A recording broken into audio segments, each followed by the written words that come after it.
Assalamualaikum warahmatullahi wabarakatuh. Sahabat Nusantara yang dirahmati Allah. Di cerita kali ini, kita akan kembali membahas kasus atau kisah nyata yang terjadi di Indonesia. Dimulai dari seorang muslimah atau bisa kita katakan wanita yang bercadar, yang melakukan hal-hal yang tidak dapat dimaafkan. Seharusnya, wanita yang paham tentang agama itu tahu, karena di pondok pesantrennya telah diajarkan tata krama yang baik, namun ia justru melakukan hal sebaliknya. Kira-kira hal semacam apa yang telah dilakukannya? Bagaimana kisah selengkapnya dari kisah ini? Tonton video ini sampai habis agar sahabat Nusantara bisa paham. Namun sebelum menyimak kisahnya, sempatkanlah menulis sholawat kepada Nabi kita di kolom komentar sebagai tanda penghormatan kita kepada beliau. Allah berfirman dalam surat Al-Ahzab ayat 56, "Sesungguhnya Allah dan para malaikatnya bersolawat untuk Nabi. Wahai orang-orang yang beriman, bersolawatlah kamu untuk Nabi dan ucapkanlah salam dengan penuh penghormatan kepadanya." Sebelum kita mulai videonya, seperti biasa, jangan lupa untuk like, share dan subscribe channel ini. Siapkan posisi ternyaman kalian untuk menikmati video ini. Baiklah, sekarang, mari kita bahas. Jadi, cerita ini berawal di Kecamatan Plelosan, Magetan, Jawa Timur. Kita akan berkenalan dengan seorang wanita muda yang bernama Musdalifah nama samaran, yang berasal dari Bondowoso. Musdalifah merupakan seorang santriwati yang berada di Pondok Pesantren Magetan, Jawa Timur. Buat kalian yang tidak tahu apa itu santriwati, jadi santriwati merupakan bagian dari santri perempuan, sehingga definisi santriwati mengikuti ajaran Islam, yaitu orang yang mendalami agama sungguh-sungguh.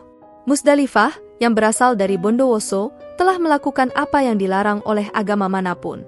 Awalnya, Musdalifah pernah bersekolah umum juga, layaknya seperti orang-orang pada umumnya, tapi entah kenapa ia tertarik untuk mendaftarkan dirinya ke pondok pesantren sebagai santriwati. Terlebih lagi, ia telah memiliki dasar agama yang baik. Tidak ada informasi tentang latar belakang keluarga dari Musdalifah ini. Namun, akibat ketertarikannya tersebut untuk masuk ke pondok pesantren, ia memutuskan untuk mendaftar di pesantren yang ada di Bondowoso. Singkat cerita, masuklah Musdalifah di pondok pesantren yang ia sempat idam-idamkan.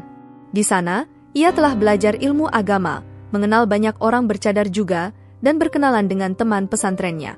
Akibat pergaulannya yang baik, ia juga memutuskan untuk mengenakan pakaian syar'i.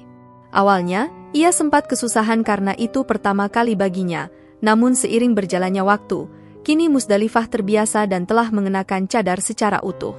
Tibalah saat di mana ia sedang melakukan aktivitasnya sebagai santriwati. Di sana, ia tidak sengaja melihat ada seorang santri yang lewat. Saat pandangan pertamanya itu, ia mulai menaruh hati dan terpikat dengan santri tersebut. Santri itu bernama Saleh, yang berusia sama dengan Musdalifah, yaitu 20 tahun. Salim ini juga bersekolah di pesantren yang sama dengan Musdalifah, jadi tidak wajar jika ia kadang bertemu. Di sisi lain, Saleh juga kadang merespon jika Musdalifah memandangnya. Pada saat itu, mereka pun mengerti bahwa ada keinginan di dalam hati yang ingin disampaikan. Namun, seperti yang kita ketahui, di pondok pesantren terdapat aturan yang harus dipatuhi, seperti membawa handphone keluar malam atau bertemu seseorang yang bukan mahramnya. Jelas jika bertemu dengan Saleh, ia akan terkena pelanggaran, bisa jadi dikeluarkan jika ketahuan. Tapi, semua aturan tersebut telah dibutakan oleh yang jatuh hati. Diketahui, Musdalifah memiliki rencana, yaitu mengirim pesan melalui surat. Ia mulai mengirim surat di malam hari, karena pada pagi hingga sore kadang ada pengawas berjaga untuk memastikan tidak ada santri atau santriwati yang melanggar. Saleh, yang ada saat itu, telah mengetahui niat dari Musdalifah. Sontak langsung menerima surat itu, mengungkapkan selama ini ia pendam dan pertemuan yang ia inginkan. Saleh, yang juga memiliki perasaan yang sama, jelas menerima ajakan dari Musdalifah.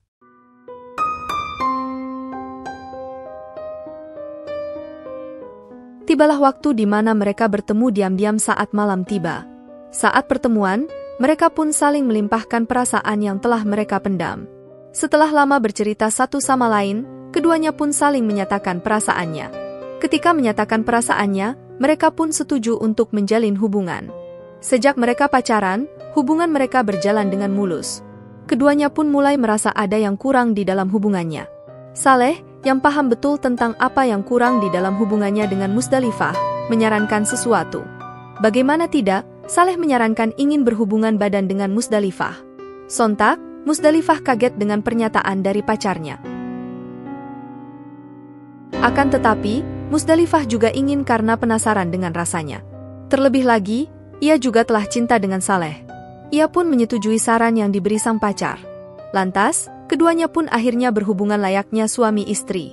Setelah puas melakukan tindakan terlarang tersebut, mereka pun kembali ke asramanya masing-masing. Entah kenapa, kedua pasangan tersebut kecanduan dengan larangan yang ia kerjakan. Padahal, tindakan tersebut jelas-jelas dilarang oleh agama. Kini, mereka dibutakan oleh cinta dan nafsu. Aktivitas kedua pasangan pun mulai terganggu. Musdalifah, yang awalnya semangat untuk belajar ilmu agama, kini merasa bosan. Ia mulai terbayang-bayang dengan pertemuannya dengan sang pacar. Pertemuan selanjutnya, tanpa basa-basi, mereka tetap melanjutkan hubungan badan. Perbuatan hina tersebut rutin ia lakukan ketika bertemu. Akibat dari hubungan terlarang itu, kini Musdalifah mengandung anak dari Saleh. Keduanya pun sempat pusing karena keduanya masih aktif sebagai santri dan santriwati di salah satu pondok pesantren di Bondowoso. Musdalifah juga belum siap untuk berkeluarga, ia masih ingin melanjutkan pendidikannya. Dengan berat hati, Musdalifah ingin pindah pondok yang ia tempati karena takut ketahuan oleh teman-teman lamanya. Saleh juga sepakat karena hal itu. Pada keesokan harinya, Musdalifah pun mulai mengurus barang-barangnya untuk kepindahannya. Banyak teman dari Musdalifah bersedih dan tidak sedikit pun merasa aneh karena tiba-tiba pindah. Di pondok pesantren pun tidak ada paksaan jika santriwatinya ingin pindah. Singkat cerita, Musdalifah yang awalnya pondok di Bondowoso, kini berpindah pondok ke kawasan Magetan, Jawa Timur. Di sana, ia memulai semuanya dari awal lagi. Yang awalnya memiliki banyak teman yang mendukungnya, kini Musdalifah sendiri di pondok barunya itu. Pada Selasa, 21 Januari 2020, setelah berbulan-bulan kepindahan Musdalifah dari pondoknya, kini perutnya mulai membesar. Musdalifah sempat depresi karena kondisinya saat itu. Dengan gelap mata, ia berniat untuk menghilangkan nyawa anaknya nanti karena pada saat itu ia tidak mau siapapun mengetahuinya dan belum siap untuk berkeluarga. Tibalah waktu hari kelahiran dari Musdalifah. Seketika, perutnya merasakan sakit yang sangat hebat. Musdalifah pun berusaha menuju di sebuah kamar mandi. Di sana, ia mencoba untuk melahirkan anaknya. Setelah kelahiran, ia dikaruniai anak yang sehat. Namun sangat disayangkan, Musdalifah secara sadar menghilangkan nyawa anaknya sendiri dengan menekan bayi tersebut hingga kehabisan napas. Pihak pesantren yang sedari awal curiga dengan Musdalifah, melaporkannya kepada pihak berwajib. Saat ini, Musdalifah telah ditetapkan sebagai tersangka oleh Polres Magetan karena membunuh anaknya sendiri saat dilahirkan. Musdalifah pun kini terancam hukuman 15 tahun penjara. Dari kisah nyata kali ini kita belajar bahwa yang berat itu nafsu. Terkadang cinta itu indah dan kadang juga buruk. Mulailah cintai dirimu sendiri sebelum mencintai orang lain. Baiklah sahabat Nusantara, terima kasih sudah menonton video ini sampai habis dan sampai berjumpa di kisah-kisah menarik lainnya. Saya akhiri, wassalamualaikum warahmatullahi wabarakatuh.